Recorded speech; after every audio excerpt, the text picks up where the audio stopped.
ഒരു ടീമുണ്ട് പ്ലേസ്മെന്റ്സ് മുഴുവൻ കണ്ടക്ട് ചെയ്യാൻ. ആ ടീമിൽ മെജോറിറ്റിയും കുട്ടികൾ തന്നെയാണ്. 30% ആളുകൾ NITസിലും IITസിലും പ്ലേസ്ഡ് ആവുന്നില്ല എന്ന് കാണുന്നുണ്ട്. അതിന്റെ ഒരു പ്രധാനപ്പെട്ട കാരണം ഞാൻ കാണുന്നത് വെച്ചാൽ 1 കോടി 2 കോടി 3 കോടിയുടെ പാക്കേജ് കിട്ടിയെന്നൊക്കെ കാണാറുണ്ട്. അപ്പൊ അതിന്റെ ഒരു യാഥാർത്ഥ്യത്തിലേക്ക് വരികയാണെന്നുണ്ടെങ്കിൽ അവിടെ വരുന്ന ഓപ്പർച്യൂണിറ്റീസ് ആണ്. ഒരുപാട് കമ്പനീസ് ചെയ്യും. ഹലോ, ഇന്ന് എൻ്റെ കൂടെ ഉള്ളത് ഇർഷാദ് സാറാണ്. നമ്മുടെ XY യൂണിവേഴ്സൽ JEE കോഴ്സിലും അതുപോലെ തന്നെ നമ്മുടെ ചാനലിലൊക്കെ കുട്ടികൾക്ക് ഓൾറെഡി പരിചയമുള്ള നമ്മുടെ മാത്തമാറ്റിക്സ് ഫാക്കൽറ്റിയാണ്. അത് മാത്രമല്ല NIT കാലിക്കറ്റ് ഗ്രാജുവേറ്റും കൂടെയാണ്. സോ ഇന്ന് നമ്മൾ ഡിസ്കസ് ചെയ്യാൻ പോകുന്നത് IITസും അതുപോലെ തന്നെ NITസും ഇന്ത്യയിലെ പ്രീമിയർ ഇൻസ്റ്റിറ്റ്യൂട്ടുകൾ, എഞ്ചിനീയറിംഗ് ടെക്നോളജി ഒക്കെ പഠിക്കാൻ ഉള്ള ഇൻസ്റ്റിറ്റ്യൂട്ടുകളാണ്. ഈ ഇൻസ്റ്റിറ്റ്യൂട്ടുകളിലേക്ക് കുട്ടികളെ അട്രാക്ട് ചെയ്യുന്ന നമ്പർ 1 റീസൺ എന്ന് പറയുന്നത് പ്ലേസ്മെന്റ്സ് തന്നെയാണ്.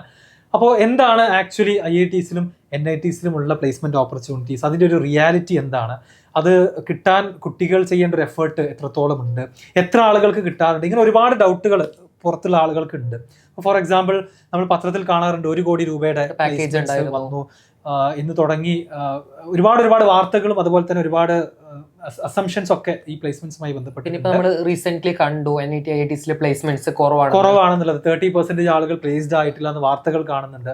അപ്പൊ എന്താണ് ആക്ച്വലി അവിടെ നടക്കുന്നത്, അതിന്റെ ഒരു പ്രോസസ്സ് എങ്ങനെയാണ്? അപ്പം ഇനി IITയിലേക്കും NITയിലേക്കും ഭാവിയിൽ പോകണമെന്ന് ആഗ്രഹിക്കുന്ന കുട്ടികൾക്കും ഈ വർഷം എക്സാം എഴുതിയിട്ട് കൗൺസിലിങ്ങിനൊക്കെ പോകുന്ന ആളുകൾക്കൊക്കെ അറിഞ്ഞിരിക്കേണ്ട ഒരുപാട് കാര്യങ്ങൾ നമ്മൾ ഷെയർ ചെയ്യാം എന്നാണ് ഉദ്ദേശിക്കുന്നത്.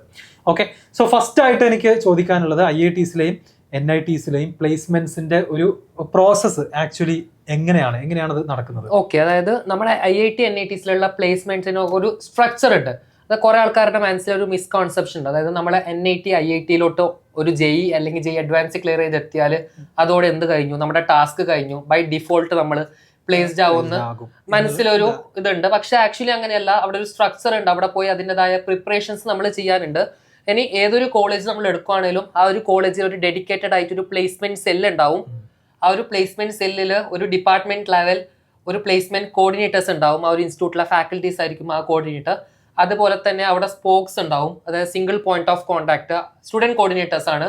അപ്പൊ സ്റ്റുഡൻസ് ആണ് ഈ കമ്പനിയെ ഡയറക്റ്റ് ഡീൽ ചെയ്യുന്നതും കോൺടാക്ട് ചെയ്യുന്നതും ഈ കമ്പനി വരുന്നതും.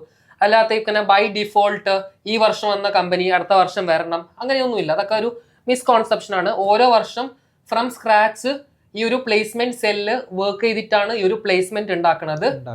യെസ്, അതായത് ഇപ്പോൾ IITയിലായാലും IIT മദ്രാസിലും ഞാൻ പഠിച്ച സമയത്തും NIT ആണെങ്കിലും ഒക്കെ ഒരു ടീമുണ്ട് പ്ലേസ്മെന്റ്സ് മുഴുവൻ കണ്ടക്ട് ചെയ്യാൻ. ആ ടീമിൽ മെജോറിറ്റിയും കുട്ടികൾ തന്നെയാണ്. സെക്കൻഡ് ഇയർ തേർഡ് ഇയറിലൊക്കെ പഠിക്കുന്ന കുട്ടികൾ തന്നെയാണ്. ഫൈനലിയേഴ്സ് ഉണ്ട്. ഈ കമ്പനീസിനെ വിളിക്കുന്നത്, അവർക്ക് വേണ്ട എന്താ പറയുക സ്ട്രക്ചറൊക്കെ കോളേജിൽ ഒരുക്കുന്നത്, അവർ ഈ ഇന്റർവ്യൂ എന്ന് പറയുന്ന എൻ്റയർ പ്രോസസ്സ്, ആ പ്ലേസ്മെന്റ് പ്രോസസ്സ് മുഴുവൻ എക്സിക്യൂട്ട് ചെയ്യുന്നതൊക്കെ സ്റ്റുഡൻസ് അടങ്ങുന്ന ഒരു ടീമാണ്. അപ്പോൾ കഴിഞ്ഞ ഒരുപാട് വർഷങ്ങളായിട്ട് NITസും IITസും പല കമ്പനീസുമായിട്ട് നല്ല റിലേഷൻഷിപ്പ് ബിൽഡ് ചെയ്ത്, കാരണം അവരുടെ അലൂമിനീസ് ഒക്കെ ഇതുപോലത്തെ ടോപ്പ് ടയർ കമ്പനീസിൽ വർക്ക് ചെയ്യുന്ന ആളുകളാണ്. അതാണ് ശരിക്കും ആ ഒരു ഓപ്പർച്യൂണിറ്റീസിലുള്ള ഡിഫറൻസ്. നമ്മളൊരു നോർമൽ പ്രൈവറ്റ് കോളേജും IITസും തമ്മിലുള്ള ഡിഫറൻസ് അതാണ്. കഴിഞ്ഞൊരു 40-50 ഇയേഴ്സ് ആയിട്ട് ഒരുപാട് കമ്പനികൾ വന്ന് പ്ലേസ്മെന്റ് എടുക്കുന്നുണ്ട്. IITസിൽ നിന്ന് തന്നെ പഠിച്ചിറങ്ങിയ ആളുകളാണ് പല കമ്പനീസിലും ഉള്ളത്. അവർ തന്നെയാണ് വീണ്ടും ഹയർ ചെയ്യാൻ വരുന്നത്. അപ്പൊ ഇങ്ങനെ ഒരു എന്താ പറയാ വർഷങ്ങളായിട്ടുള്ള ഈ ഒരു കണക്ഷൻസ് നന്നായിട്ട് ചെയ്യുന്നുണ്ട്. ഇനി നമ്മൾ അതിന്റെ ഒരു പ്രോസസ്സിലേക്ക് കടക്കുകയാണെന്നുണ്ടെങ്കിൽ, ഇപ്പൊ എക്സാം കഴിഞ്ഞു, JEE കഴിഞ്ഞു, ഒരാൾ IIT മദ്രാസിൽ ജോയിൻ ചെയ്യാണ്, അല്ലെങ്കിൽ NIT കാലിക്കറ്റിൽ ജോയിൻ ചെയ്യാണ്. 4 വർഷത്തെ കോഴ്സാണ്. എന്താണ് സ്റ്റാർട്ടിങ് മുതൽ ഈ പറയുന്ന 4ാമത്തെ വർഷം പ്ലേസ്മെന്റ് കിട്ടുന്നു എന്ന് പറയുന്ന നമ്മളെല്ലാവരും സെലിബ്രേറ്റ് ചെയ്യുന്ന, അല്ലെങ്കിൽ നമ്മളെല്ലാവരും സന്തോഷിക്കുന്ന ആ ഒരു മൊമെന്റിൽ അതിനിടയ്ക്ക് എന്താ സംഭവിക്കുന്നത്? കാരണം നമ്മൾ അവിടെ എത്തിയില്ലേ, നമ്മുടെ ഒരു ഫസ്റ്റ് ഇയർ ഫുള്ള് നമ്മളെ സെലിബ്രേഷനിൽ തന്നെ പോകും. എല്ലാവരുടെയും അവസ്ഥ അത് തന്നെയാണ്. ഫ്രീഡം എൻജോയ് ചെയ്തിട്ട് അങ്ങനെ കുറെ സമയം അങ്ങനെ പോകും ആണ്. പിന്നെ ഇനി ഏതൊരു ബ്രാഞ്ച് ആണെങ്കിലും ഇല്ല, ഏതാണെങ്കിലും പ്ലേസ്മെന്റ് എന്ന് പറയുന്ന ഈ ഒരു പ്രോസസ്സ് സ്റ്റാർട്ട് ചെയ്യുന്നത് അവരുടെ സെക്കൻഡ് ഇയർ കഴിഞ്ഞതിന് ശേഷമാണ്. അതായത് തേർഡ് ഇയറിന്റെ തുടക്കത്തിൽ. അപ്പൊ നമുക്ക് ആദ്യം എന്ത് സ്റ്റാർട്ട് ചെയ്യും? ഇന്റേൺഷിപ്പ് ഡ്രൈവ് സ്റ്റാർട്ട് ചെയ്യും. ഇന്റേൺഷിപ്പ് ഡ്രൈവ് സ്റ്റാർട്ട് ചെയ്ത്, സപ്പോസ് എല്ലാവർക്കും അത് കിട്ടാൻ സാധ്യത കുറവാണ്. IITസിലൊക്കെ ഇപ്പോൾ നമ്മളെ സർക്യൂട്ട് ബ്രാഞ്ച്, അതായത് CS അല്ലെങ്കിൽ ECE അല്ലെങ്കിൽ ഇലക്ട്രിക്കൽ, ഈ ഒരു ബ്രാഞ്ചസ് ഒക്കെ ആണെങ്കിലും നമുക്ക് കിട്ടാനുള്ള ചാൻസസ് കൂടുതലാണ്. മറ്റേ ബ്രാഞ്ച് ആണെങ്കിലും കിട്ടും. അപ്പൊ അതിനുവേണ്ടി എങ്ങനെ പ്രിപ്പയർ ചെയ്യുന്നത് നമ്മൾ പിന്നെ പറയാം. അപ്പോൾ തേർഡ് ഇയർ കഴിഞ്ഞ് ഫോർത്ത് ഇയറിട്ടുള്ള ആ ഒരു ബ്രേക്ക് ഇല്ലേ, ആ ഒരു ബ്രേക്കിൽ ഇവർക്ക് പെയ്ഡ് ഇന്റേൺഷിപ്പ് കിട്ടാറുണ്ട്. നല്ല MNCസിൽ പോയി ഇവർക്ക് വർക്ക് ചെയ്യാം. നല്ല ഒരു സ്റ്റൈപ്പൻഡ് ഉണ്ടാവും. അതോടെ നല്ലൊരു ഇൻഡസ്ട്രിയിലുള്ള ഒരു എക്സ്പോഷർ കിട്ടും. ഇതൊക്കെ കിട്ടിയാൽ നല്ലോണം പെർഫോം ചെയ്തിട്ടുണ്ടെങ്കിൽ അവർക്ക് എന്ത് കിട്ടും? PPO കിട്ടും. അതായത് പ്രീ പ്ലേസ്മെന്റ് ഓഫർ കിട്ടുന്ന ആളുകളുണ്ട്. അത് എല്ലാവർക്കും കിട്ടുന്നല്ല, ഒരു കുറച്ച് നമ്പർ ഓഫ് കുട്ടികൾക്ക്. പോയ ഒരു 95 സ്റ്റുഡൻസ് എല്ലാവർക്കും കിട്ടാറുണ്ട്, 95% സ്റ്റുഡൻസിനും കിട്ടാറുണ്ട്. ഇനി അഥവാ അത് കിട്ടിയാത്ത ആൾക്കാരുണ്ടെങ്കിൽ, തേർഡ് ഇയർ ഇന്റേൺഷിപ്പ് കിട്ടാത്ത ആൾക്കാർ അല്ലെങ്കിൽ PPO കിട്ടാത്ത ആൾക്കാരുണ്ടെങ്കിൽ ഇവർക്കാണ് ശരിക്കും ഫോർത്ത് ഇയറിന്റെ തുടക്കത്തിൽ, അതായത് ഫൈനൽ ഇയർ, ഫോർത്ത് ഇയർ ആണോന്നില്ല, ഫൈനൽ ഇയറിന്റെ തുടക്കത്തിൽ അവർക്ക് എന്ത് സ്റ്റാർട്ട് ചെയ്യും, പ്ലേസ്മെന്റ് ഡ്രൈവ് സ്റ്റാർട്ട് ചെയ്യും. യെസ്. അപ്പോൾ ഈ ഇന്റേൺഷിപ്പിനെ കുറിച്ച് പറയുകയാണെന്നുണ്ടെങ്കിൽ സെക്കൻഡ് ഇയർ സമ്മറിൽ വെക്കേഷനിൽ ചെയ്യുന്ന ആളുകളുണ്ട്, തേർഡ് ഇയറിൽ ചെയ്യുന്ന ആളുകളുണ്ട്. അത് പുറത്ത് കമ്പനീസിൽ പോയി പെയ്ഡ് ഇന്റേൺഷിപ്പ് ചെയ്യുന്നവരുണ്ട്, ഇനി ഫ്രീ ആയിട്ടും ചെയ്യുന്ന ആളുകളുണ്ട്, ഓഫ് ക്യാമ്പസ് ചെയ്യുന്ന ആളുകളുണ്ട്. ഇത് കൂടാതെ ക്യാമ്പസിൽ തന്നെ അവിടുത്തെ പ്രൊഫസേഴ്സിന്റെ കൂടെ വർക്ക് ചെയ്തിട്ട് ചെറിയ ചെറിയ പ്രോജക്റ്റിലൊക്കെ റിസർച്ച് ഇന്റേൺഷിപ്പ് ആയിട്ട് തന്നെ ക്യാമ്പസിൽ താമസിച്ച് ചെയ്യുന്ന ആളുകളുണ്ട്. അപ്പൊ ഇങ്ങനെ ബേസിക്കലി കുട്ടികൾ ആദ്യത്തെ ഒരു 2-3 വർഷം അവരുടെ ഒരു പ്രൊഫൈൽ ബിൽഡ് ചെയ്തെടുക്കുക ചെയ്യാം. അക്കാഡമിക്സ് ഓഫ് കോഴ്സ് കൂടെ ഉണ്ട്, അതിലേക്ക് നമുക്ക് വരാം. അപ്പൊ ഈ ഒരു പ്രൊഫൈൽ ബിൽഡ് ചെയ്തെടുക്കുന്ന സമയത്ത് ഫോർത്ത് ഇയറിൽ നമുക്ക് റെസ്യൂമെ പ്രിപ്പയർ ചെയ്യണം. അത് നമ്മൾ സെക്കൻഡ് ഇയർ തൊട്ടേ പ്രിപ്പയർ ചെയ്താൽ സ്റ്റാർട്ട് ചെയ്യുന്നത്. അപ്പൊ ആദ്യത്തെ 2-3 വർഷങ്ങളിൽ ചെയ്തിട്ടുള്ള കോഴ്സസും ഇന്റേൺഷിപ്സും പ്രോജക്റ്റുകളും ഇതെല്ലാം കൂടെ നമുക്ക് ഒരു പേജിൽ അല്ലെങ്കിൽ 2 സൈഡിലായിട്ട് നമുക്ക് ഒരു കമ്പനിക്ക് ഷോക്കേസ് ചെയ്യാൻ കഴിയണം. അതാണ് ശരിക്ക് പ്ലേസ്മെന്റ്സിന് ഏറ്റവും കൂടുതലായിട്ട് ഹെൽപ്പ് ചെയ്യുന്നത്. അപ്പൊ അതിലൂടെ തന്നെ നമ്മൾ ഒരുപാട് സ്കിൽസ് അക്വയർ ചെയ്യും, ഒരുപാട് എക്സ്പീരിയൻസ് നേടും. അത് നോക്കിയിട്ടാണ് ശരിക്കും പ്ലേസ്മെന്റ്സ് കിട്ടുന്നത് എന്ന് നമുക്ക് പറയാം. അതുപോലെ ഇനിയിപ്പോൾ പ്ലേസ്മെന്റ് പ്രോസസ്സ് നടക്കുന്ന സമയത്ത് അല്ലെങ്കിൽ അഗൈൻ ഈ 4 വർഷത്തെ ഈ ഒരു കോഴ്സ് നമുക്ക് എടുക്കാം. എല്ലാവരും വിചാരിക്കുന്നത് അല്ലെങ്കിൽ നമ്മളെല്ലാവരും എക്സ്പെക്ട് ചെയ്യുന്നത് നമുക്ക് ജോലി നമ്മുടെ കയ്യിൽ കിട്ടും, ബൈ ഡിഫോൾട്ട് അങ്ങനെ കിട്ടൂല. അതായത് നമ്മളൊരു 9ാം ക്ലാസ് കഴിഞ്ഞ് 10ാം ക്ലാസ്സിലോട്ട് പാസ് ആവണ പോലെ ഒരു IIT-ലോട്ട് എത്തിയാൽ നമ്മൾ ബൈ ഡിഫോൾട്ട് ഫോർത്ത് ഇയർ കഴിഞ്ഞ ഫിഫ്ത്ത് ഇയർ 5ാമത്തെ വർഷം നമ്മൾ ഒരു കമ്പനിയിലാ വർക്ക് ചെയ്യണേ, അങ്ങനെ ഒരു കോൺസെപ്റ്റ് ഒന്നും ഇല്ല. 9th കഴിഞ്ഞ് 10th പോകുന്ന പോലെ NIT-യിൽ നിന്ന് BTech കഴിഞ്ഞിട്ട് അടുത്ത ദിവസം തന്നെ ജോലിയിലേക്ക് പോകുന്ന അങ്ങനെയല്ല ആക്ച്വലി ഇത് സംഭവിക്കുന്നത്. അക്കാഡമിക്സ് ഇമ്പോർട്ടന്റ് ആണ്. നമ്മൾ അക്കാഡമിക്സ് ഡെഫിനറ്റ്ലി ഇമ്പോർട്ടന്റ് ആണ്. നമ്മൾ IIT NITs അവിടെ എത്തിയാലും നമ്മൾ അവിടെ തൊട്ട് എന്ത് ചെയ്യണം, അക്കാഡമിക്സ് അത് മെയിൻറ്റെയിൻ ചെയ്യണം. കാരണം അവിടെയും നമുക്കൊരു കോമ്പറ്റീഷൻ ഉണ്ട്. നമ്മുടെ കൂടുതലുള്ള ആൾക്കാരും IITs തന്നെയാണ്. IITs ഇന്ത്യയിലെ ഏറ്റവും ബെസ്റ്റ് സ്റ്റുഡൻസ് ആണ് IITസിലും NITസിലും ഉള്ളത്. അപ്പൊ അവിടെ പോയിട്ട് നമ്മൾ 4 വർഷം ഒന്നും ചെയ്യാതെ ഒന്നും പഠിക്കാതെ ഇരുന്ന് കഴിഞ്ഞാൽ ഡെഫിനറ്റ്ലി അത് നെഗറ്റീവ്. നമ്മൾ അവിടെ പോയി നമ്മൾ പണ്ട് സ്കൂളിൽ ഫുൾ A+ ആയിരുന്നു, ടോപ്പർ ആണെന്നും പറഞ്ഞ് കാര്യമില്ല. കാരണം വൺസ് അപ്പോൺ എ ടൈം നമ്മളെല്ലാവരും എന്തായിരുന്നു, സ്കൂൾ ടോപ്പേഴ്സ് ആയിരുന്നു. അവർ തന്നെയാണ് ഈ IITs NITസിലോട്ട് എത്തുന്നത്. അപ്പൊ അവിടെ എത്തിയാൽ നമ്മൾ അവിടുത്തെ അക്കാഡമിക്സ് പഠിക്കണം, ഫോക്കസ് ചെയ്യണം. എന്ന് വെച്ച് ഫുൾ CGPA 10 CGPA ഒന്നും വേണമെന്നില്ല, ഒരു ഡീസെന്റ് ആയിട്ടുള്ള ഒരു ഗ്രേഡ് കീപ്പ് ചെയ്യണം എന്നുള്ള നിർബന്ധമാണ്. ഗ്രേഡ് കീപ്പ് ചെയ്യണം. പിന്നെ അതനുസരിച്ച് അതിന്റെ അലോങ് വിത്ത് ദാറ്റ് പ്ലേസ്മെന്റിനും പ്രിപ്പറേഷൻ ചെയ്യണം.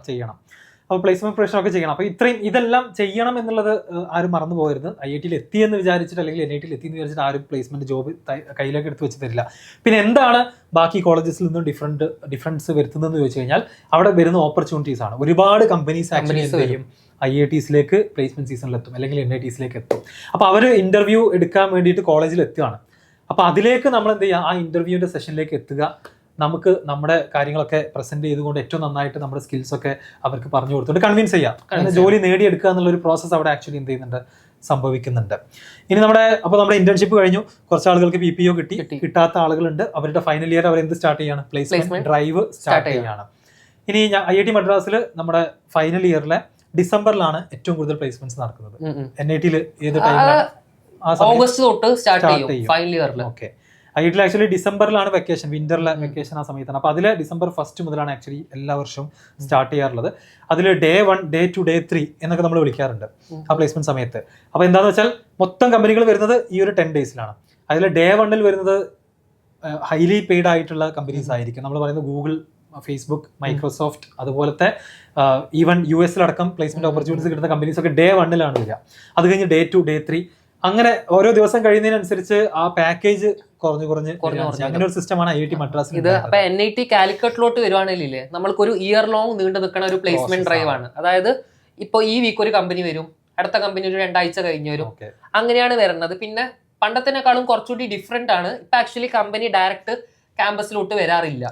ശരിക്കും എന്താ വെച്ചാൽ ഓരോ കോളേജിനും അവരുടേതായ ഒരു പ്ലാറ്റ്ഫോം ഉണ്ടാവും, ഒരു പ്ലേസ്മെന്റ് പ്ലാറ്റ്ഫോം. അപ്പൊ അതിലൊരു കമ്പനി വരും, നമ്മൾക്കൊരു നോട്ടിഫിക്കേഷൻ ആയി വരും, ഒരു കമ്പനി വന്നിട്ടുണ്ട്. ഫോർ എക്സാമ്പിൾ ഗോൾഡ്മാൻ സാക്സ് എന്നുള്ളൊരു കമ്പനി വന്നിട്ടുണ്ട്.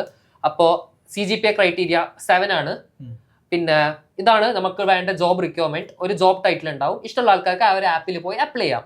അത് നമ്മൾ അപ്ലൈ ചെയ്ത് കഴിഞ്ഞാൽ അതെന്താവും എന്ന് വെച്ചാൽ അവിടുത്തെ പ്ലേസ്മെന്റ് സെല്ലിന് റിപ്പോർട്ട് പോകും. അപ്ലൈ ചെയ്ത ആൾക്കാരുടെ ലിസ്റ്റും നമ്മുടെ റെസ്യൂമൊക്കെ പോകും. നമ്മുടെ റെസ്യൂമൊക്കെ നമ്മൾ ജോലിക്ക് പോകുമ്പോൾ പോയി ഇങ്ങനെ കയ്യിൽ കൊടുക്കുമല്ല, അതൊക്കെ നമ്മൾ ഓൾറെഡി നേരത്തെ ഉണ്ടാക്കി വെച്ച് നമ്മൾ ആപ്പിൽ അപ്ലോഡ് ചെയ്ത് വെച്ചിട്ടുണ്ട്.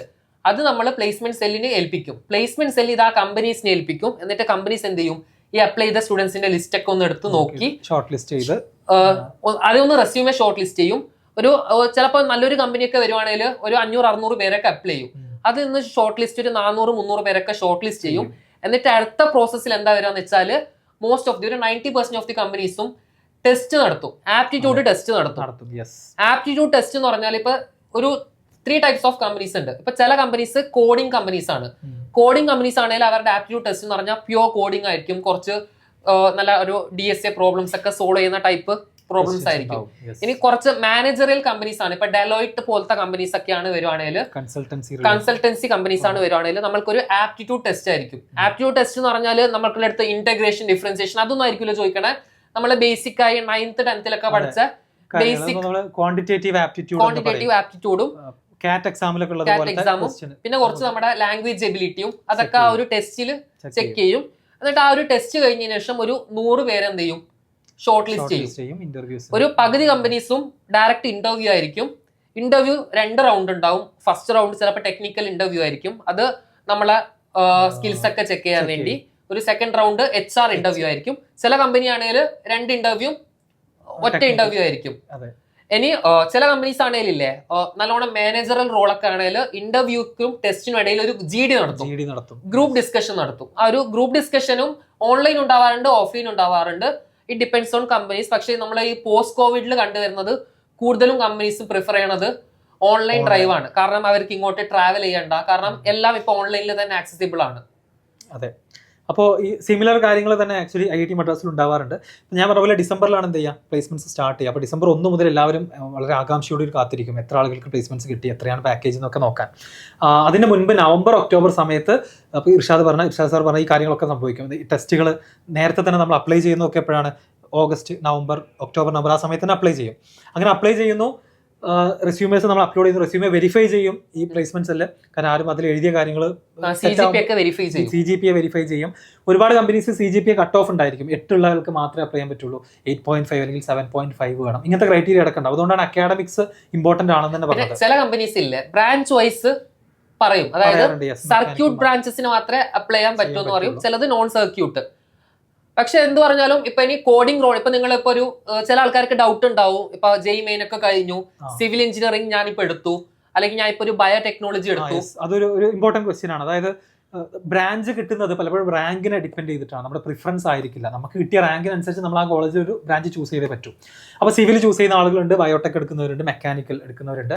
പക്ഷേ ഇവരൊന്നും മേ ബി എഞ്ചിനീയറിംഗ് പഠിച്ചു തുടങ്ങിയിട്ട് ഒരു 1-1.5 വർഷം കൊണ്ട് അവർക്ക് മനസ്സിലാകും ഈ ഒരു ബ്രാഞ്ച് അല്ല എനിക്ക് വേണ്ടത്, എൻ്റെ താല്പര്യം ഇതല്ല, ഒരു സിവിൽ എഞ്ചിനീയർ ആയിട്ട് എനിക്ക് വർക്ക് ചെയ്യേണ്ട, അല്ലെങ്കിൽ ഒരു മെക്കാനിക്കൽ എഞ്ചിനീയർ ആയിട്ട് ഒരു ഇൻഡസ്ട്രിയിലോ ഫാക്ടറിയിലോ ഒന്നും വർക്ക് ചെയ്യാൻ താല്പര്യമില്ല.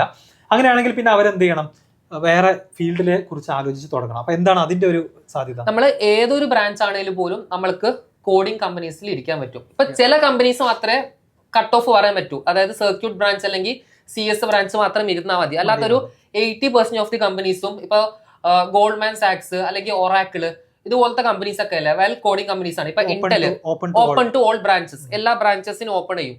അപ്പോ എന്താ പ്രശ്നം എന്ന് വെച്ചാൽ CS സ്റ്റുഡൻസ് ഒക്കെ ഇല്ല, അവർക്ക് ഓൾറെഡി കോഡിങ്ങിനെ പറ്റി കുറച്ച് നോളജ് ഉണ്ടാവും. ഇപ്പൊ നമ്മൾ സിവിൽ ഒക്കെ ആണെങ്കിലില്ലേ, നമ്മൾക്ക് നമ്മുടെ അക്കാഡമിക്സിൽ കോഡിങ് പഠിക്കാനില്ല, പക്ഷെ നമ്മുടെ ഫസ്റ്റ് ഇയർ തൊട്ട് ഇതിന് വേണ്ടിയുള്ള പ്രിപ്പറേഷൻ നമ്മൾ ഓൾറെഡി സ്റ്റാർട്ട് ചെയ്താൽ നമ്മൾക്ക് എന്ത് ചെയ്യും, കുറച്ച് കോഡിങ് സ്കിൽസ് ഉണ്ടാവും. അത് വെച്ച് ചിലപ്പോൾ CS സ്റ്റുഡൻസിനെയും ബീറ്റ് ചെയ്ത് ഒറാക്കിളൊക്കെ കയറുന്ന സ്റ്റുഡൻസ് ഉണ്ട്. യെസ്. അപ്പോൾ അത് IIT മദ്രാസിലെ കാര്യം എടുക്കുകയാണെങ്കിൽ ഇതുപോലെ തന്നെയാണ്. അതായത് ഈ ടോപ്പ് ബ്രാഞ്ചുകൾ എന്ന് നമ്മൾ പറയുന്നത് കമ്പ്യൂട്ടർ സയൻസ്, ഇലക്ട്രിക്കൽ, ഇലക്ട്രോണിക്സ് പോലുള്ള ബ്രാഞ്ചുകളാണ്. അവരുടെ കോർ പ്ലേസ്മെന്റ്സ് എന്ന് പറയുന്നത് ഏറ്റവും കൂടുതൽ ആളുകൾക്ക് സർക്യൂട്ട് ബ്രാഞ്ച് എന്നാണ് വിളിക്കുന്നത്. മെക്കാനിക്കൽ, സിവിൽ, കെമിക്കൽ ഇതുപോലുള്ള ബ്രാഞ്ചുകളിൽ എല്ലാവർക്കും അവരുടെ കോർ ഫീൽഡിൽ തന്നെ പ്ലേസ്മെന്റ് ഓപ്പർച്യൂണിറ്റീസ് കിട്ടാറില്ല. യൂഷ്വലി അത്രയും നമ്പർ ഓഫ് ഓപ്പർച്യൂണിറ്റീസ് വരാറില്ല. വേറെ കാര്യം എന്താണെന്ന് വെച്ചാൽ ഒരുപാട് ആളുകൾക്ക് താല്പര്യമില്ല, ആ ഒരു എഞ്ചിനീയറിംഗ് ഫീൽഡിൽ കണ്ടിന്യൂ ചെയ്യാൻ താല്പര്യമില്ലാത്ത ആളുകൾ ഉണ്ടാവാറുണ്ട്. അപ്പോൾ അവർ നേരത്തെ തന്നെ മറ്റ് സ്കിൽസ് ഡെവലപ്പ് ചെയ്ത് തുടങ്ങും.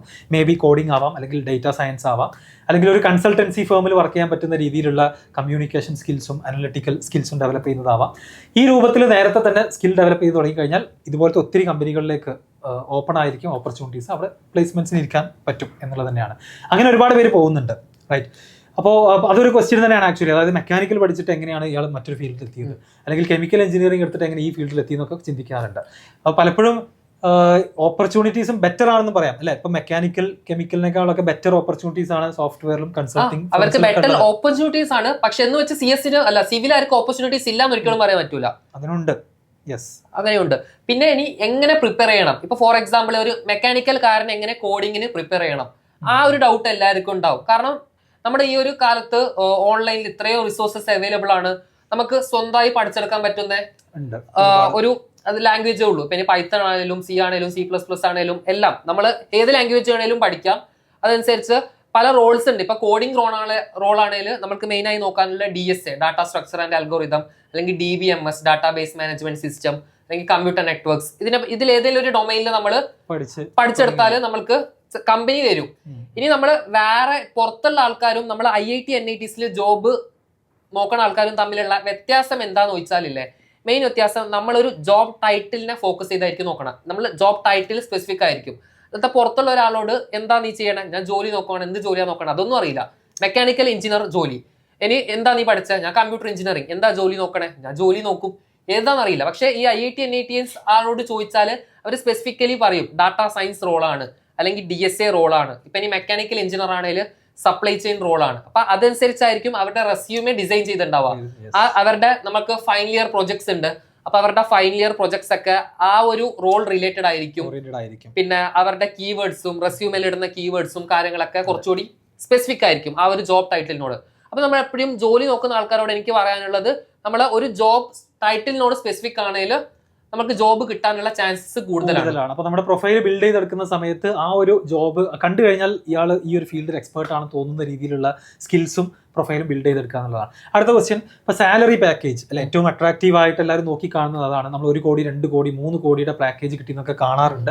അപ്പൊ അതിന്റെ ഒരു യാഥാർത്ഥ്യത്തിലേക്ക് വരികയാണെന്നുണ്ടെങ്കിൽ ഈ വലിയ പാക്കേജുകൾ 1 കോടി 2 കോടിയുടെ ആനുവൽ സാലറി പാക്കേജ് കിട്ടുന്നതൊക്കെ വിരലിലെണ്ണാവുന്ന കുറച്ച് ആളുകൾക്ക് മാത്രമാണ്, ഏത് IIT എടുത്താലും NIT എടുത്താലും. ആൻഡ് അത് മാത്രമല്ല, അത് വിദേശത്തായിരിക്കും ആ പ്ലേസ്മെന്റ്സ്. ഇന്ത്യയിലല്ല അത്രയും വലിയ പാക്കേജ് കിട്ടുന്നത്. ഇനി വെസ്റ്റിൽ അത് വളരെ ഹൈ ആണ്, വെരി ഹൈ പാക്കേജ് ആണ്. ഇത് നമ്മൾ അപ്പൊ അതിന്റെ ഒരു റിയാലിറ്റിയിലേക്ക് വരികയാണെന്നുണ്ടെങ്കിൽ നമ്മൾ ആവറേജ് പാക്കേജ് ചെക്ക് ചെയ്ത് കഴിഞ്ഞാൽ IITs-ലും NITs-ലും മറ്റ് കോളേജസിനേക്കാൾ ഡെഫിനറ്റ്ലി എബവ് ആവറേജ് തന്നെയാണ്. ഇപ്പൊ 1 crore ഒക്കെ ഉണ്ടെങ്കിലും ഇപ്പൊ NIT കാലിക്കറ്റിൽ ഈ വർഷത്തെ ഹയസ്റ്റ് പ്ലേസ്മെന്റ് 50 lakh ആണ്. പിന്നെ IIT മദ്രാസ് ഞാൻ ചെക്ക് ചെയ്തപ്പോ 1 crore സംതിങ് ഉണ്ടായിരുന്നു. ഇനി ഇങ്ങനെയൊക്കെ ആണെങ്കിലും ആവറേജ് നമ്മൾ നോക്കുവാണെങ്കിൽ 15 to 25 lakh അതാണ് വരുന്നത്. അത് ഇനി 15 to 25 lakh എന്ന് പറയുമ്പോൾ 15 lakh പെർ മന്ത് എന്നല്ല, 15 lakh per annum, CTC cost to company എന്ന് പറയും. അതും ഇപ്പൊ നിങ്ങൾ 24/12 ചെയ്ത് ഒരു മാസം 2 lakh കിട്ടുമെന്നല്ല, അതിൽ വേറെ കുറച്ച് ഡിഡക്ഷൻസ് ഉണ്ടാവും. പക്ഷെ സ്റ്റിൽ ഒരു ഡീസന്റ് സാലറി. ഇത് നമ്മൾ മറ്റ് കോളേജസിൽ, ഇന്ത്യയിലെ മറ്റ് പ്രൈവറ്റ് കോളേജുകളും മറ്റ് കോളേജുകളൊക്കെ കമ്പയർ ചെയ്യുകയാണെന്നുണ്ടെങ്കിൽ ഡെഫിനറ്റ്ലി ബെറ്റർ ആണെന്നുള്ളത് തന്നെയാണ് അതിന്റെ യാഥാർത്ഥ്യം. ഓക്കെ, അപ്പോൾ ഇതാണ് സാലറിയെ കുറിച്ച് പറയാനുള്ളത്, അല്ലെങ്കിൽ പാക്കേജുകളെ കുറിച്ച് പറയാനുള്ളത്. അപ്പോൾ നമ്മൾ ആ ടൈറ്റിൽ കേൾക്കുമ്പം നമ്മൾ എല്ലാവർക്കും അത്രയാണെന്ന് നമ്മൾ തെറ്റിദ്ധരിക്കേണ്ട ആവശ്യമില്ല. ബട്ട് ഓവറോൾ നോക്കുകയാണെന്നുണ്ടെങ്കിൽ ബെറ്റർ ഓപ്പർച്യൂണിറ്റീസ് തന്നെയാണ്. അപ്പോൾ നേരത്തെ പറഞ്ഞ പോലെ അതായത് കമ്പനികൾ അവിടെ വന്ന് അവൈലബിൾ ആയിരിക്കും. അത് ആ ഓപ്പർച്യൂണിറ്റി ഗ്രാബ് ചെയ്യാന്നുള്ളത് കുട്ടികളുടെ 4 വർഷത്തെ ഒരു അക്കാഡമിക് റെക്കോർഡ് തന്നെയാണ്. ഫൈനലി അടുത്തൊരു ക്വസ്റ്റ്യൻ ഉള്ളത്, ലാസ്റ്റ് നമ്മൾ പറഞ്ഞൊരു പോയിന്റ് ആണ്, കഴിഞ്ഞൊരു 2-3 വർഷമായിട്ട് ഈ പ്ലേസ്മെന്റ്സിലൊക്കെ നന്നായിട്ട് ഡിക്ലൈൻ കാണുന്നുണ്ട്. 30% ആളുകൾ NITs-ലും IITs-ലും പ്ലേസ്ഡ് ആവുന്നില്ല എന്ന് കാണുന്നുണ്ട്. അപ്പോൾ അതിന്റെ റീസൺ എന്താണ്? IIT-കളുടെയും NIT-കളുടെയും ആ ഒരു ചാം ഇപ്പൊ ഇല്ലാത്തതാണോ, അല്ലെങ്കിൽ അവരുടെ ക്വാളിറ്റി കുറയുന്നതാണോ? What is the reason? അത് ശരിക്കും എല്ലാവരും ട്രോളൊക്കെ ഉണ്ട്, IIT ഓവർ റേറ്റഡ് ആണ്, ഇത്രയൊക്കെ പഠിച്ചു പോയിട്ടും ജോലി ഇല്ല എന്ന് പറയുന്ന പ്രശ്നം. അപ്പൊ എന്താണ് അതിന്റെ ഒരു സത്യാവസ്ഥ? അത് നമ്മുടെ ഒരു പോസ്റ്റ് കോവിഡിലുള്ള ഗ്ലോബൽ എക്കോണമിയുടെ ഒരു പ്രശ്നമാണ്. അത് ഒരു കാരണം, അത് മൊത്തത്തിൽ എല്ലാവരും എഫക്ട് ചെയ്തിട്ടുണ്ട്. IIT NIT മാത്രമല്ല, ഇന്ത്യയിൽ തന്നെ അൺഎംപ്ലോയ്മെന്റ് റേറ്റ് പതുക്കെ കൂടിക്കൊണ്ടിരിക്കുകയാണ്. അത് നമ്മൾ എല്ലാവരും ഫേസ് ചെയ്യുന്ന ഒരു യാഥാർത്ഥ്യം. നമ്മൾ കമ്പയർ ചെയ്താൽ മതി. ഇപ്പൊ IIT NIT-ൽ ഒരു 20 പേർക്കാണ് ജോലി കിട്ടാത്തതെങ്കിൽ മറ്റേ കോളേജിൽ അതൊരു 40 പേരായിരിക്കും. അതാണ് അതിന്റെ യാഥാർത്ഥ്യം. അതാണ് അത്യാവശ്യം ജോലി ഉണ്ട്. ഇനിയിപ്പോ നമ്മൾ എക്കണോമി സ്ലോ ഡൗൺ ഒക്കെയാണ്. ഇപ്പൊ ചില ആൾക്കാർ ചോദിക്കുന്നുണ്ടാവും, നമ്മൾ ഈ ഒരു കാലത്തിന് എഞ്ചിനീയറിംഗ് പഠിച്ച് കാര്യമുണ്ടോ, എഞ്ചിനീയറിംഗിനൊക്കെ എന്ത് സ്കോപ്സ് ആണ് ഉള്ളതെന്നൊക്കെ ചോദിക്കുകയാണെങ്കിൽ, ഇപ്പോ സിവിൽ എഞ്ചിനീയറിംഗ് ആണെങ്കിൽ കൺസ്ട്രക്ഷൻ ഇൻഡസ്ട്രി ഒരിക്കലും സ്ലോ ഡൗൺ ആവണില്ലല്ലോ. ഇപ്പൊ നമ്മൾ സൗദി അറേബ്യ അല്ലെങ്കിൽ ദുബായ് പോലത്തെ രാജ്യമൊക്കെ എടുത്ത് നോക്കിയാൽ ഡ്രാസ്റ്റിക്കലി ഇൻക്രീസ് ആവുന്നുണ്ട് കൺസ്ട്രക്ഷൻ ഇൻഡസ്ട്രി. അവരൊക്കെ ഒരിക്കലും സ്ലോ ഡൗൺ ആവണില്ല. ഇനിയിപ്പോ ഇലക്ട്രോണിക്സോ കമ്പ്യൂട്ടർ സയൻസ് ഒക്കെ എടുത്ത് നോക്കുകയാണെങ്കിൽ നമ്മളൊക്കെ അറിയാം, എയുടെ ഒക്കെ ഏറെയാണ്, ഓപ്പർച്യൂണിറ്റീസ് ഇഷ്ടം പോലെ ഉണ്ട്. ഇപ്പൊ നമ്മളൊരു 4-5 വർഷം മുമ്പ് വരെ 4G ആയിരുന്നു, ഇപ്പൊ അത് 5G ആയി, ഇനി അത് 6G ആവാൻ പോവാണ്. ഇതൊക്കെ ടെക്നോളജിയുടെ ഡെവലപ്മെന്റ് ആണ്. ഇത് നമ്മൾ മനസ്സിലാക്കണം. എഞ്ചിനീയേഴ്സ് തന്നെയാണ് ഈ ടെക്നോളജി മുന്നിലേക്ക് ഡ്രൈവ് ചെയ്യുന്നത്. എഞ്ചിനീയേഴ്സിന് ജോലി ഇല്ല നമുക്ക് ഒരിക്കലും പറയാൻ പറ്റൂല. നമ്മൾ അതിന് വേണ്ടിയുള്ള പ്രൊഫൈൽ ബിൽഡ് ചെയ്യണം, സ്കില്ല് വേണം. എഞ്ചിനീയേഴ്സിന്റെ എണ്ണം കൂടുതലാണ്, ഡെഫിനറ്റ്ലി കൂടുതലാണ്. അതെ, പക്ഷെ നമ്മൾ വാട്ട് മേക്സ് us ഡിഫറെന്റ്, ആ ഒരു സ്കില്ല് നമ്മൾ ബിൽഡപ്പ് ചെയ്തെടുക്കണം. മറ്റൊരു കാരണം ഇപ്പൊ നമ്മൾ എക്കണോമിക്സ് സ്ലോ ഡൗൺ പറഞ്ഞു. മറ്റൊരു കാരണം എന്താണെന്ന് വെച്ച് കഴിഞ്ഞാൽ ഇപ്പം IITസിലും NITസിലും ജോയിൻ ചെയ്യുന്ന എല്ലാവരും മേ ബി പ്ലേസ്മെന്റ്സ് ആഗ്രഹിച്ച് വരുന്നവരായിരിക്കില്ല. ഒരുപാട് ആളുകൾ നേരത്തെ തന്നെ ഹയർ സ്റ്റഡീസിന് പോകണം എന്നുള്ളവരുണ്ടാകും. സ്വന്തമായിട്ട് എന്തെങ്കിലും ഒരു ഫേം സ്റ്റാർട്ട് ചെയ്യണം, സ്റ്റാർട്ടപ്പിലേക്ക് പോകുന്ന ആളുകളുണ്ടാകും. അതുപോലെ തന്നെ കുറച്ച് ആളുകൾ സിവിൽ സർവീസിന് പോകുന്നവരുണ്ട്, കാറ്റ് എഴുതിയിട്ട് MBA ഡയറക്ട്ലി BTech കഴിഞ്ഞിട്ട് MBAയിലേക്ക് പോകുന്നവരുണ്ട്. അപ്പോൾ പ്ലേസ്മെന്റിന് രജിസ്റ്റർ ചെയ്യുന്നവരിൽ തന്നെ ചില ആളുകൾ അതിന് ആക്റ്റീവായിട്ട് പ്രിപ്പയർ ചെയ്യാറില്ല, അപ്ലൈ ചെയ്യില്ല.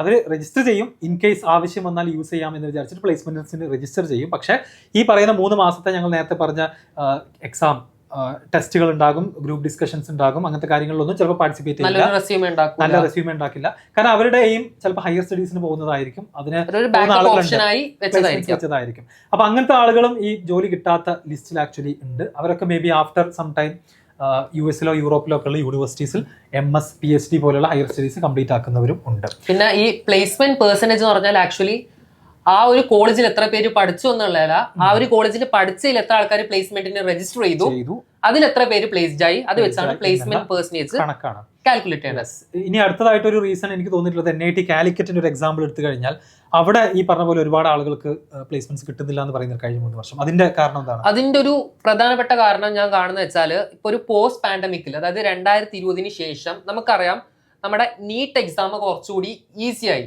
അതുപോലെ തന്നെ JEE എക്സാമും കുറച്ചുകൂടി ഈസി ആയിട്ടുണ്ട് മുമ്പത്തേനേക്കാളും. അപ്പൊ നീറ്റ് എക്സാമിന്റെ വെയിറ്റേജ് നമുക്കറിയാം ഫിസിക്സും കെമിസ്ട്രിയും 50% ആണ്, ബാക്കി 50% ബയോളജിയാണ്. കീമും അങ്ങനെ തന്നെയാണ്, 50% മാത്സ്, പിന്നെ ഫിസിക്സ് കെമിസ്ട്രി. പക്ഷെ JEEലോട്ട് വരുമ്പോൾ എല്ലാം ഈക്വൽ വെയിറ്റേജ് ആണ്. മാത്സ് കമ്പാരിറ്റീവ്ലി ഡിഫിക്കൽട്ടും കൂടിയാണ്. പിന്നെ കുറച്ച് കാലങ്ങളായി കണ്ടുവരുന്നത് കേരളത്തിൽ നീറ്റ് ആസ്പിറൻസിന്റെ എണ്ണം കൂടുതലാണ്. കാരണം ഒരുപാട് പേര് എന്ത് ചെയ്യുന്നുണ്ട്, റിപ്പീറ്റും റിപ്പീറ്റും സൂപ്പർ റിപ്പീറ്റ് ഒക്കെ ചെയ്യുന്നുണ്ട്.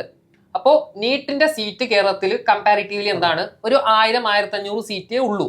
പിന്നെ NIT കാലിക്കറ്റ് ആണെങ്കിലും കേരളത്തിൽ ഒരു വർഷം ഹോം സ്റ്റേറ്റ് കോട്ടയിൽ ഒരു അറൌണ്ട് 650 to 700 ആൾക്കാരെ എടുക്കുന്നുള്ളൂ. പക്ഷെ പ്രശ്നം എന്ന് വെച്ചാൽ ഈ നീറ്റ് ജസ്റ്റ് മിസ്സാവുന്ന ആൾക്കാരുണ്ട്. അതായത് ഇപ്പൊ 650 ആണ് കട്ട് ഓഫ് എങ്കിൽ ഒരു 640 എത്തുന്ന ആൾക്കാരുണ്ട്. അപ്പൊ അവരുടെയൊക്കെ ഫിസിക്സും കെമിസ്ട്രിയും അത്യാവശ്യം സ്ട്രോങ് ആയിരിക്കും, 2 വർഷം റിപ്പീറ്റ് ചെയ്ത ആളുകളായിരിക്കാം. അപ്പം മാത്സിൽ സ്കോർ ചെയ്യാത്ത തന്നെ JEE ക്രാക്ക് ചെയ്യാൻ പോസിബിൾ ആണ്.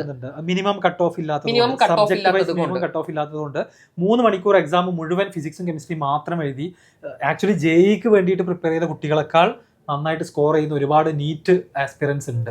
അപ്പൊ അവര് പിന്നെ MBBS കിട്ടിയിട്ടില്ല എന്നുണ്ടെങ്കിൽ അവർ എന്ത് ചെയ്യുന്നതാണ്, ഡെഫിനറ്റ്ലി NIT കാലിക്കറ്റിലോട്ട് വരും. കാരണം കേരളത്തിൽ ഒറ്റൊരു NIT ഉള്ളൂ, ഹോം സ്റ്റേറ്റ് കോട്ട, മലയാളികൾക്കാണ് സീറ്റ്. ഒരു വർഷം ഇൻടേക്ക് എന്ന് പറഞ്ഞാൽ അറൌണ്ട് 1200 ആണ്. അപ്പൊ അതിൽ അറൌണ്ട് 600 സീറ്റ് ഹോം സ്റ്റേറ്റിനാണ്. കേരളത്തിൽ നിങ്ങൾ വിചാരിക്കും അത് എന്തുകൊണ്ട് NIT കിട്ടി, വേറെ കേരള എഞ്ചിനീയറിംഗ് കോളേജസ് കിട്ടിയില്ല എന്ന്. കാരണം കീമിന് 50% വെയിറ്റേജ് മാത്സിനാണ്. അപ്പൊ JEE ആണ് കമ്പാരിറ്റീവ്ലി എളുപ്പം ഇവർക്ക് വരാൻ. ഇനി വേറെ എന്താ പ്രശ്നം എന്ന് വെച്ചാൽ ഓക്കെ ഇവര് വന്നോട്ടെ, അത് അവരുടെ പേഴ്സണൽ ചോയ്സ് ആണ്. NIT നല്ലൊരു ഓപ്പർച്യൂണിറ്റി ആണ്. നമുക്ക് എന്ത് കിട്ടിയില്ലെങ്കിൽ, നീറ്റ് കിട്ടിയില്ലെങ്കിൽ. പിന്നെയും പ്രശ്നം എന്താ വെച്ചാൽ അവിടെ അവര് നീറ്റ് JEE ക്ലിയർ ചെയ്ത് വരും, എന്നിട്ട് അവിടെ വന്ന് അവർക്ക് കുറച്ച് പ്രശ്നങ്ങളുണ്ടാവും. അതായത് മാത്സിൽ എഞ്ചിനീയറിംഗ് മാത്തമാറ്റിക്സ് അല്ലെങ്കിൽ എഞ്ചിനീയറിംഗ് ഗ്രാഫിക്സ് അതിലൊക്കെ കുറച്ച് ബുദ്ധിമുട്ടുണ്ടാവും. കാരണം JEE മെയിനില് 0 മാർക്കായിരിക്കും മാത്സ് കിട്ടിയിട്ടുണ്ടാവും, മാത്സ് അറ്റൻഡ് ചെയ്തിട്ടുണ്ടാവില്ല. അപ്പൊ അങ്ങനെ വന്നിട്ട് പിന്നെ എഞ്ചിനീയറിംഗ് എന്ന് പറഞ്ഞു കഴിഞ്ഞാൽ അത് ഹെവിലി മാത്തമാറ്റിക്സ് ഇൻവോൾവ് ആയിട്ടുള്ള ഡിഗ്രിയാണ്. പഠിക്കാൻ പറ്റൂല എന്നല്ല, ഡെഫിനറ്റ്ലി നമ്മൾക്ക് ഒരു ഇൻട്രസ്റ്റ് ഉണ്ടെങ്കിൽ പഠിച്ചെടുക്കാൻ പറ്റും. പക്ഷെ ചില ആൾക്കാർ അവിടെ വന്ന് ഒരു ഫസ്റ്റ് ഇയർ കഴിഞ്ഞും സെക്കൻഡ് ഇയർ കഴിഞ്ഞും സ്റ്റിൽ ആ ഒരു ഡിപ്രഷൻ സ്റ്റേജിലായിരിക്കും, എനിക്ക് നീറ്റ് ക്ലിയർ ചെയ്യാൻ പറ്റിയില്ല. ഈ ഒരു NIT കാലിക്കറ്റ് അത്രയും വലിയൊരു ഓപ്പർച്യൂണിറ്റി ആയി കാണുന്നില്ല, എന്നിട്ട് പ്ലേസ്മെന്റ്സിനും പ്രിപ്പയർ ചെയ്യൂല. സ്റ്റിൽ ഇപ്പൊ എനിക്കറിയുന്ന ആൾക്കാരുണ്ട് NIT കാലിക്കറ്റിലെത്തി സെക്കൻഡ് ഇയറും തേർഡ് ഇയറും പഠിക്കുമ്പോൾ നീറ്റ് അറ്റൻഡ് ചെയ്തുകൊണ്ടിരിക്കുന്ന ആൾക്കാർ. അപ്പൊ അവരൊരു ഓപ്പർച്യൂണിറ്റി കളിയല്ലേ, അതും ഇല്ല ഇതും ഇല്ല, നമ്മുടെ ഒരു 2 തോണി എന്നൊക്കെ. അതെ, നമ്മൾ ഇത്രയും നേരം പറഞ്ഞ സെക്കൻഡ് ഇയറിലും തേർഡ് ഇയറിലൊക്കെ നല്ല പ്രൊഫൈൽ ബിൽഡ് ചെയ്യണം, നല്ല സ്കിൽസ് അക്വയർ ചെയ്യണം എന്ന് പറയുന്ന ആ ഒരു സമയത്ത് ഈ പറയുന്ന പോലെ നീറ്റിന് വീണ്ടും ട്രൈ ചെയ്തുകൊണ്ടിരിക്കുകയാണ്. സോ ഡെഫിനറ്റ്ലി 4th ഇയർ എത്തുമ്പോഴത്തേക്കും അവർക്ക് നല്ലൊരു ട്രാക്ക് റെക്കോർഡ് ഉണ്ടാവില്ല, അത് പ്ലേസ്മെന്റ്സിനെ അഫക്ട് ചെയ്യും. പിന്നെ നമ്മുടെ മനസ്സിലുള്ള ഒരു മിസ്കൺസെപ്ഷൻ നമ്മൾ ഒഴിവാക്കണം. അതായത് എഞ്ചിനീയറിംഗ് NIT അത്രയും ഓവർ റേറ്റഡ് ആണെന്നൊക്കെ പറയുന്നത് ശരിക്കും രണ്ടും ഈക്വലി ഇമ്പോർട്ടന്റ് ആണ്. നമ്മൾ നോക്കിയാൽ കാണാം കേരളത്തില് മെഡിക്കൽ സീറ്റ്സ് എത്ര ഉണ്ടാവും സാറേ? ഒരു 1500 ഉണ്ടാവുള്ളൂ. കേരളത്തിൽ നിന്ന് എത്ര പേര് IIT പോകുന്നുണ്ട്? ഒരു വർഷം ഒരു 150-160 ആളുകൾ. ഇപ്പൊ NIT കാലിക്കറ്റിൽ എത്ര പേര് പോകുന്നുണ്ടാവും? അത് ഹാഫ് ദി 600 പേരുണ്ട്. അപ്പൊ ഒരു 750 പേരല്ലേ ഒരു വർഷം NIT ലോട്ട് പോകുന്നുള്ളൂ. മെഡിക്കൽ കോളേജിലോട്ട് 1500 പേര് പോകണില്ലേ. So which is more important and precious. Definitely ഇതാണ്. അത് നമ്മുടെ ആൾക്കാർ മനസ്സിലാക്കണില്ല. രണ്ടിനും അതിൻ്റെതായ ഇമ്പോർട്ടൻസ് ഉണ്ട്. ഇപ്പൊ നിങ്ങൾക്ക് മെഡിക്കലിലോട്ട് പാഷൻ ഉണ്ടെങ്കിൽ അത് എടുക്കാം, എഞ്ചിനീയറിംഗിലോട്ട് പാഷൻ ഉണ്ടെങ്കിൽ അത് എടുക്കാം. പാഷൻ ഇല്ലാത്ത നമ്മൾ എടുത്ത് കാര്യമില്ല. സോ ഫൈനലി നമ്മൾ കൺക്ലൂഡ് ചെയ്യുകയാണെന്നുണ്ടെങ്കിൽ ഒരുപാട് ആളുകൾക്ക് IITസിലും NITസിലും നല്ല പ്ലേസ്മെന്റ്സ് ഉണ്ട്, അല്ലെങ്കിൽ പ്ലേസ്മെന്റ്സ് ഇല്ല. അവിടെ പോകുന്നവർക്കൊക്കെ 1 കോടിയുടെ പാക്കേജ് ആണ്. അങ്ങനെ പല മിസ്കോൺസെപ്ഷൻസ് ഉണ്ട്. നമ്മൾ വളരെ ഡീറ്റെയിൽ ആയിട്ട് തന്നെ ഞങ്ങൾ രണ്ടുപേരും അത് എക്സ്പ്ലെയിൻ ചെയ്തിട്ടുണ്ട്. അതെ, ബ്രാഞ്ച് അടിക്കേണ്ട കാര്യമില്ല. ചിലപ്പോൾ നമുക്ക് മെക്കാനിക്കൽ എഞ്ചിനീയറിംഗ് എന്താണെന്ന് അറിയാതൊക്കെ ആയിരിക്കും ചിലപ്പോൾ അതിൽ എടുക്കുക, അല്ലെങ്കിൽ കെമിക്കൽ എഞ്ചിനീയറിംഗ് എന്താണെന്ന് അറിയാതൊക്കെ എടുക്കേണ്ടി വരും റാങ്ക് അനുസരിച്ചിട്ട്. അവിടെ എത്തിക്കഴിഞ്ഞാൽ ബേസിക്കലി IITയിലും NITയിലും പോകുന്നത് ഇന്ത്യയിലെ ഏറ്റവും ബെസ്റ്റ് ഇൻസ്റ്റിറ്റ്യൂട്ടിൽ പഠിക്കുക, ഇന്ത്യയിലെ ഏറ്റവും ബെസ്റ്റ് സ്റ്റുഡൻസിന്റെ കൂടെ ഇരുന്ന് പഠിക്കുക, ഇന്ത്യയിലെ ഏറ്റവും ബെസ്റ്റ് കമ്പനികൾ അലുമിനൈസ് പഠിച്ചിറങ്ങിയിട്ടുള്ള സ്ഥാപനത്തിൽ പഠിക്കുക. അവിടെ നിന്ന് കിട്ടുന്ന ആ ഒരു എക്സ്പോഷർ ആണ് ഏറ്റവും വാല്യൂബിൾ എന്ന് പറയുന്നത്. ഒരു കാര്യം വിട്ടുപോയി. സപ്പോസ് ഇപ്പൊ നമ്മള് കോളേജിൽ നമ്മൾ അൺപ്ലേസ്ഡ് ആയി പോയാൽ തന്നെ എന്താണ് സംഭവിക്കുക? അതൊരു ക്വസ്റ്റ്യൻ തന്നെയാണ്. അതായത് ജോലി കിട്ടാത്തവർക്ക് എന്താണ് പിന്നെ ചെയ്യാൻ പറ്റുക? കാരണം അവിടുന്ന് നമ്മൾ പഠിച്ചിറങ്ങിയാലോ നമ്മൾക്ക് ആ ഒരു ടാഗ് ഉണ്ട്, IIT NIT എന്നുള്ള ഒരു ബ്രാൻഡ് വാല്യൂ ഉണ്ട്. അതുപോലെ തന്നെ നമ്മുടെ കൂടെ പഠിച്ച ക്ലാസ്മേറ്റ്സ് ആണെങ്കിലും സീനിയേഴ്സ് ഒക്കെ ആണെങ്കിലും all they will be working in a very high reputed company. അപ്പൊ നമുക്ക് ആ ഒരു കണക്ഷൻസ് ഉണ്ടാവും, നല്ല റെഫറൻസുകൾ വഴി അഗൈൻ ജോലി കിട്ടാൻ സാധ്യതയുണ്ട്. ഈവൻ പ്ലേസ്ഡ് ആവാത്ത ആളുകൾ ഫ്യൂച്ചറിൽ ഇന്റർവ്യൂസിനൊക്കെ പോകുന്ന സമയത്ത് പെട്ടെന്ന് ഷോർട്ട് ലിസ്റ്റ് ചെയ്യപ്പെടും. കാരണം IIT ആണെന്ന് കാണുമ്പോൾ ഇന്റർവ്യൂസിലേക്ക് പെട്ടെന്ന് ഷോർട്ട് ലിസ്റ്റ് ചെയ്യപ്പെടും. ബിടെക് കഴിഞ്ഞ് 1 ഇയർ ഡ്രോപ്പ് എടുത്ത് കാറ്റിന് പ്രിപ്പയർ ചെയ്യുകയാണെങ്കിൽ തന്നെ നമ്മൾ IIM ഇന്റർവ്യൂ പോവാണെങ്കിൽ തന്നെ ഇവിടെ പഠിച്ചത് കൊണ്ട് ഒരു വെയിറ്റേജ് ഉണ്ട് അവിടെ കിട്ടാൻ വേണ്ടി. അപ്പൊ അത് ഒരു അച്ചീവ്മെന്റ് ആണ്. ഇന്ത്യയിലെ ബെസ്റ്റ് സ്റ്റുഡൻസ് മാത്രം സെലക്ട് ചെയ്ത് പഠിക്കുന്ന ഒരു കോളേജിൽ പഠിച്ചു എന്നുള്ളത് ഒരു അച്ചീവ്മെന്റ് ആണ്. അത് എന്നും ഒരു ടാഗ് പോലെ കൂടെ ഉണ്ടാകും. ഇനി പ്ലേസ്ഡ് ആവാത്ത ആളുകളും പിന്നെ ഫ്യൂച്ചറിൽ ട്രൈ ചെയ്തിട്ട് ഈ പറഞ്ഞ പോലെ അലുമിനൈ കണക്ഷൻസ് ഉപയോഗിച്ചിട്ട് മറ്റൊക്കെ നല്ല ജോലികളിലേക്ക് എത്താറുണ്ട് അല്ലേ? യെസ്. സോ ഇത്രയുമാണ് നമ്മുടെ ഇന്നത്തെ വീഡിയോയിൽ ഫൈനലി ഷെയർ ചെയ്യാനുള്ളത്. അപ്പം ഫ്യൂച്ചർ JEE ആസ്പിറൻസിനും ഈ വർഷം കൗൺസിലിംഗിന് ഇരിക്കുന്നവർക്കൊക്കെ ഒരു ഐഡിയ കിട്ടിയെന്ന് വിചാരിക്കുന്നു. ആരും നമ്മുടെ കയ്യിലേക്ക് ഇന്ന 1 കോടിയുടെ ജോലി എന്ന് പറഞ്ഞിട്ട് വെച്ച് തരാമെന്ന് പോകുന്നില്ല. അതിനുവേണ്ടി നമ്മൾ അവിടെ പഠിച്ചെത്തിയാലും അതിനുവേണ്ടി നമ്മൾ അവിടെ പോയിട്ട് കാര്യമില്ല. അവിടെ എത്തി 4 or 5 years പ്രിപ്പയർ ചെയ്യണം, അക്കാഡമിക്സ് മെയിൻറ്റെയിൻ ചെയ്യണം നന്നായിട്ട്. പിന്നെ പ്ലേസ്മെന്റ്സിന് വേണ്ടി തന്നെ ഒരു സ്പെഷ്യൽ പ്രിപ്പറേഷൻ ഉണ്ട്. കാരണം ഒരു കമ്പനിയുടെ വളരെ സീനിയർ ആയിട്ടുള്ള 3-4 ആളുടെ മുന്നിൽ പോയിട്ട് സംസാരിക്കണം എന്ന് പറഞ്ഞു കഴിഞ്ഞാൽ കുറച്ച് ധൈര്യം വേണം അതിന്. ആ കോൺഫിഡൻസ് ബിൽഡ് ചെയ്യാനുണ്ട്, ഇത്ര കാര്യങ്ങളൊക്കെ ചെയ്യാനുണ്ട്. അപ്പോൾ ഞാൻ പറഞ്ഞ പോലെ അവിടുത്തെ ഒരു എക്സ്പോഷർ, അവിടെ നിന്ന് കിട്ടുന്ന ഓപ്പർച്യൂണിറ്റീസിന് വേണ്ടിയിട്ടാണ് അവിടെ പോകുന്നത്. അത് ഏറ്റവും നന്നായിട്ട് യൂസ് ചെയ്ത് വേൾഡിൽ തന്നെ പല യൂണിവേഴ്സിറ്റീസ് MIT പോലുള്ള സ്ഥാപനങ്ങളിൽ പോയി ഹയർ സ്റ്റഡീസ് ചെയ്യുന്നവരുണ്ട്. ഗൂഗിൾ, ഫേസ്ബുക്ക്, ആമസോൺ എന്നുള്ള കമ്പനിയിൽ വർക്ക് ചെയ്യുന്ന ആളുകളുണ്ട്. അപ്പോൾ ഇതൊക്കെ IITസും NITസും തരുന്ന ഓപ്പർച്യൂണിറ്റീസ് തന്നെയാണ്. നമ്മൾ മറ്റ് കമ്പനീസുമായിട്ട് മറ്റ് കോളേജുകളുമായിട്ട് കമ്പയർ ചെയ്യുകയാണെന്നുണ്ടെങ്കിൽ ഡെഫിനറ്റ്ലി ഇന്നും IITs and NITs R even government companies വരുന്നുണ്ട്. ഇപ്പോൾ ISRO ഒക്കെ നമ്മുടെ ISRO ഡയറക്റ്റ് ആയിട്ട് വരാറുണ്ട്. നമ്മുടെ ഓയിൽ കമ്പനീസ്, BPCലും IOCലും പോലെ കമ്പനി വരാറുണ്ട്. അതുപോലെ തന്നെ കുറച്ചുകൂടെ ട്രഡീഷണൽ ആയിട്ടുള്ള ടാറ്റ സ്റ്റീൽ, ടാറ്റ മോട്ടോഴ്സ്. അതൊക്കെ വലിയൊരു കാര്യമാണ്. നമുക്ക് കോളേജിൽ നിന്ന് ഡയറക്റ്റ് ഗവൺമെന്റ് ജോലി കിട്ടാന്ന് വെച്ചാൽ, അല്ലെങ്കിൽ നമ്മളൊരു PSC UPSC ഒക്കെ എഴുതി സമയം എടുക്കും. ഏത് ബ്രാഞ്ച് ആണെങ്കിലും, മെക്കാനിക്കൽ ആണെങ്കിൽ ഞാൻ പഠിച്ച മെക്കാനിക്കൽ എഞ്ചിനീയർ ആണെന്നുണ്ടെങ്കിൽ അവിടെ ഒരുപാട് കമ്പനികൾ വരാറുണ്ട്. Rolls Royce, Tata Steel, Tata Motors ഒക്കെ വരാറുണ്ട്. അപ്പോൾ ഓരോരുത്തരുടെ താല്പര്യം അനുസരിച്ച് നിങ്ങൾക്ക് ഇഷ്ടമുള്ള ജോലി കണ്ടെത്താനുള്ള അവസരം, ടൈം അവിടെ ഉണ്ടായിരിക്കും. പിന്നെ അതിന്റെ NITയിലെ അക്കാഡമിക്സും ലൈഫും ഒക്കെ നമുക്ക് വേണമെങ്കിൽ മറ്റൊരു വീഡിയോ ചെയ്യാം. പിന്നെ ചില ആൾക്കാർക്ക് ഡൗട്ട് ഉണ്ടാവും, ഇപ്പൊ ഇനി NIT കാലിക്കറ്റ് CS എടുക്കണോ, IIT മദ്രാസിൽ ഓഷ്യൻ എഞ്ചിനീയറിംഗ് എടുക്കണോ, അതുപോലത്തെ ഡൗട്ട് ഒക്കെ ഉണ്ടെങ്കിൽ നമ്മൾ ആ ഒരു വീഡിയോ പിന്നീട് ചെയ്യാം. അപ്പോൾ നിങ്ങൾക്ക് എല്ലാവർക്കും വീഡിയോ, നിങ്ങൾക്ക് നിങ്ങളുടെ അഭിപ്രായങ്ങൾ നിങ്ങൾ കമന്റിൽ ഡെഫിനറ്റ്ലി അറിയിക്കണം. അതുപോലെ തന്നെ JEE ആസ്പിറൻസിനും മറ്റും ഷെയർ ചെയ്ത് കൊടുക്കണം. ഇനി IIT and NIT റിലേറ്റഡ് ആയിട്ട് മറ്റേതൊക്കെ ടോപ്പിക്സിൽ വീഡിയോ വേണമെന്നുള്ളതും സജസ്റ്റ് ചെയ്യണം. യെസ്. So thank you.